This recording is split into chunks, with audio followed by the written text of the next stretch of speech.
आज हम आपको गोस्वामी तुलसीदास द्वारा रचित धनुष भंग नामक चैप्टर का अर्थ सुनाएंगे। ध्यान से सुनेंगे सभी, और जो महत्वपूर्ण है उसे कॉपी पर लिख भी लेंगे।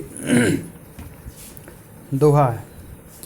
उदित उदय गिरि मंच पर रघुवर बाल पतंग, बिकसे संत सरोज सब हर्षे लोचन भृंग। नृपह केरि आशा निशिनासी, बचन नखत अवली न प्रकाशी।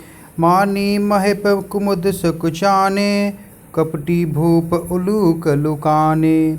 भय विशोक कोक मुनि देवा, बरसह सुमन जना वह सेवा। गुरुपद बंद सहित अनुरागा, राम मुनि सन आयुष मांगा। सहजय चले सकल जग स्वामी, मत मंज बर कुंजर गामी। चलत राम सब पुर नर नारी, पुलक भूर तन भय सुखारी। बंद पितर सुर सुकृत सम्हारे, जो कुछ पुण्य प्रभाव हमारे। तो शिव धन मृणाल की नाई, तोरे राम गणेश गुसाई।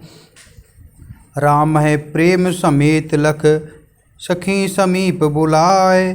सीता मात स्नेह बस, बचन कहु बिलखाए। इसमें जो दोहा लिखा है ये दोहा है, ऊपर वाला भी दोहा है। बीच में जो कुछ भी नहीं लिखा है इसे चौपाई बोलते हैं। चौपाई में 4 चरण होते हैं, देखेंगे ध्यान से। एक तो चौपाई है, यहाँ से प्रथम चरण हुआ नृपह केर आशा निशनासी, और दूसरा चरण है बचन नखत अवलीन प्रकाशी। तीसरा चरण हो गया मानी महिप कुमुद सुखचाने। चौथा चरण है कपटी भूप उलूक लगाने। ये 4 चरण है, 4 चरण मिलाकर के एक चौपाई पूरी हुई। इस प्रकार से 4 चौपाई हैं एक साथ में, 1 2 3 4। इस तरीके से चारों चौपाई। अर्थ समझेंगे। चौपाई समझ लीजिए जिसमें 4 चरण होते हैं और प्रत्येक में 16-16 मात्राएं होती है। एक चौपाई के अलग से वीडियो बनाएंगे, उसमें देख लेंगे किस प्रकार से 16 मात्राएं हुई हैं। ऊपर दोहा है। उदित उदय गिरि मंच पर, ये उस समय का वर्णन किया गया है जब श्री रामचंद्र जी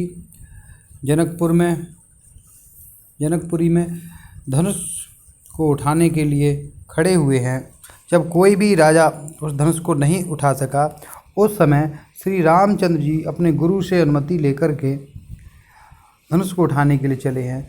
तो उन्हें खड़े होते समय जैसे ही सब ने देखा, उस समय ऐसा प्रतीत हुआ जैसे सूर्य निकल आया, बाल सूर्य निकला हो। उदयगिरी मंच पर, उदयगिरी मंच पर ऐसा लगा उदय हो गया हो मंच पर। रघुवर बाल पतंग, रामचंद्र जी रूपी बाल सूर्य उदय हुआ हो, जिसको देख करके बिकसे संत सरोज, संत रूपी कमल खिल गए हों। हर्षे लोचन भृंग, उनके नेत्र चमक रहे, भौरे जैसे नेत्र लालाए। तो जैसे फूल खिल जाता है तो सब भौरे खुश हो जाते हैं। इस प्रकार से संत समाज को यह लगा कि सूर्य निकल आया है और संत रूपी कमल खिल गए हैं, उनके नेत्र रूपी भौरे खुश हो गए हैं। इस पूरे दोहे में रूपक अलंकार है। आगे देखेंगे। राजा नृपह केर आशा निशनासी, बचन नखत अवलीन प्रकाशी। राजाओं के मन में आशा रूपी रात्रि नष्ट हो गई। राजाओं के मन में आशा थी कि शायद अब धनुष किसी से नहीं टूटा है तो राजा जनक कोई अपना नियम बदलेंगे, शायद कोई दूसरा अवसर पुनः मिलेगा। लेकिन रामचंद्र जी को देखते ही उनके मन की जो आशा थी वो समाप्त हो गई। उन्हें मन में लग गया अब ये धनुष श्री रामचंद्र जी अवश्य ही तोड़ देंगे। बचन नखत अवलीन प्रकाशी, उनके मुख से एक भी शब्द नहीं निकल रहा है। जिस प्रकार से सूर्य निकल आता है तो फिर तारे नहीं दिखाई देते, इस प्रकार से उनके मुख से जो आवाज़ आ रही थी वो सभी आवाज़ निकलनी बंद हो गई। अभिमानी राजा कुमुद के समान सकुचा गए।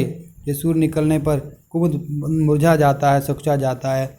ऐसे ही कपटी भूप उल्लू लुकाने, और जो कपटी राजा थे वो उल्लू की तरह छिप गए।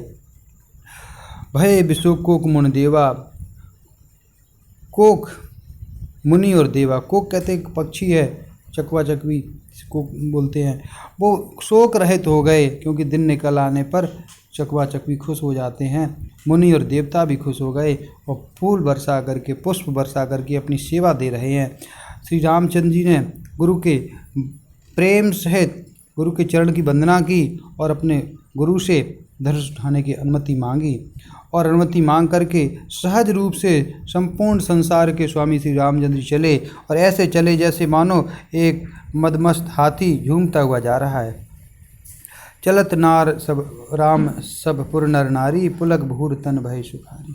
रामचंद्र जी को जब उस नगर के नर नारियों ने देखा तो उनके शरीर पुलकित हो गए, मन प्रसन्न हो गया और उन्होंने सबने अपने पितरों को याद किया, देवताओं को याद किया, अपने अच्छे अच्छे कर्मों को याद किया और कहने लगे यदि हमारे पुण्य हैं, जो भी कुछ मैंने अभी तक पुण्य का काम किया है, तो हे शिव जी का, तो ये शिव जी का धनुष मृणाल की समान हो जाए, तिनके के समान हो जाए और हे राम उसे राम जी आराम से तोड़ सके। हे गणेश गोसाई ऐसी कृपा करो कि धनुष को श्री रामचंद्र जी आसानी से तोड़ सकें। राम को बहुत प्रेम से सीता जी की माँ ने देखा। राम है प्रेम समेत लख सखी समीप बुलाए। सखियों को अपने पास में बुलाया। सीता जी की माँ ने अपनी सखियों को पास में बुलाया, रामचंद्र जी को प्रेम से देखा और बहुत ही दुखी होकर के प्रेम के साथ ऐसे बोलने लगी। सखी सब कौतुक देख निहारे, ज्यों कहावत हेतु हमारे। को न बुझाए कहो गुर पाई, ये बालक अस हटिबल नाही। रावण बाण छुआ नहीं चापा, हारे सकल भूप कर दापा। शोधन राज कुंवर कर देही, बाल मराल की मंदर लेही। भूप सयानप सकल सिरानी, सख विधि गति कछु जात न जानी। बोली चतुर सखी मृदबानी, तेजवंत लग गनिय न रानी। कह कुंभज कह सिंधु अपारा, सो सुजस सकल संसारा। रवि मंडप देखत लघु लागा, उदय तास त्रिभुवन तम भागा। मंत्र परम लघु जास बस, विध हरिहर सुर सर्व। महामत गजराज कहो, बस कर अंकुश खर्व। सीता जी की माँ के वचन सुनकर के उनकी सखियाँ समझाती हुई कह रही हैं कि सीता जी की माँ सखियों से पहले कहती हैं ऊपर की लाइनों में कि सखी सब ये बैठे बैठे राजा महाराजा एक तो कौतुक देख रहे हैं, तमाशा देख रहे हैं, ये हमारे हितैषी कहलाते हैं, हमारे बुलाने पर ये सब यहाँ आए हुए हैं, ये हमारे हितैषी कहलाते हैं। लेकिन कोई भी गुरु को समझा नहीं रहा है, कोई भी गुरु के पास जाके नहीं बताता कि बच्चे हैं, इस हट के योग्य नहीं। जो राजा ने हट उठाना है, धनुष उठाने का प्रण किया है, इस प्रण को उठाने योग्य बालक नहीं है। रावण जैसे ने रावण और बाणासुर, रावण उस समय का बहुत महान प्रतापी राजा था। बाणासुर एक बहुत बड़ा विशाल शक्तिशाली राक्षस था। उस जैसे रावण और बाणासुर ने धनुष बाण को नहीं छुआ, सभी राजा उठा के थक गए। उस धनुष को राजकुमार को उठाने के लिए कहा जा रहा है। यह तो ठीक वैसी ही बात हुई जैसे बाल गरुड़ के बच्चे के लिए मद्राचल पर्वत उठाने के लिए कह दिया गया है। भूप शयानप सकल सिरानी,